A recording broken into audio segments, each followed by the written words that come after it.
Откако словеничката телевизија Нова 24 објави дека реномираната шведска здравствена компанија Диаверум е под постојан притисок за рекет и изнудување од страна на државата од превземањето на Диамет, аферата добива меѓународни размери. Денеска и од опозицијата ги прашуваат премиерот Заев и обвинителката Русковска дали знаеле со какви закани се соочува компанијата. Тврдат дека премиерот знаел за Рекет 2, но не реагирал. Доказ за тоа било што ниту Филипче, ниту Дончев не се тргнати од своите позиции и покрај тоа што може да влијаат на сведоци или пак да менуваат докази. Од ВМРО ДПМН се повикуваат на словеничкиот медиум кој објавува дека Зоран Милевски Кичеец присуствувал на 3 состаноци во канцеларијата на Дончев, па вела дека тврдењата на директорот на Фондот за здравство дека не го познава паднале во вода.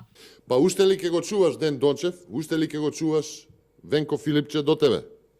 Словенечките медиуми, покрај предходно германските медиуми, предходно италијанските медиуми, пишуваат за министерско-обвинителската спрега во октоберот на власт во Република Македонија и смета дека е спорно токму тоа што предметот за Рекет 2 е доделен на Русковска, за која се вели во словенечките медиуми, цитирам, е позната по контроверзните одлуки на штета на опозицијата и во корист на македонската влада.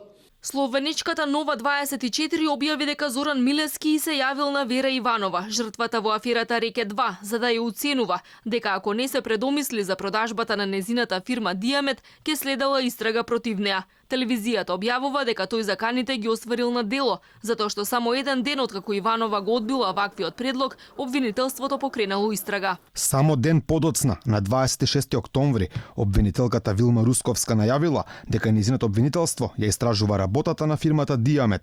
2 недели подоцна следува шок. Обвинителството ги замрзнува средствата на собственичката на Диамет, стекнати од продажбата на Диамет на шведскиот стратешки партнер. И додека словеничката телевизија и оштетената Вера Иванова тврдат дека Дончев и Кичеец се познаваат, Дончев на официјална пресконференција негираше и тврдеше дека еден од главните актери во аферата Рекет го знаел од телевизија, но не остварил лична средба со него. Ги негираше обвинувањата дека се обидел да спречи влезна странска инвестиција во земјава и дека со тоа го оштетил буџетот и тргна во контранапад. Сепак призна дека ги предупредил швеѓаните затоа што имал инсайдерски информации дека против фирмата Диамет ќе има истрага и тоа месеци пред таа воопшто да се отвори. И додека Дончев барем се одважи да зборува со медиумите за случајот со Диамет, министерот за здравство Венко Филипче се уште молчи. Оштетената Вера Иванова поднесе кривични пријави против министерот Филипче и директорот Дончев. Иристо Новачевски, чие име го спомена Дончев, кога меѓу другите го обвини за злоупотреби поврзани со фирмата Диамет,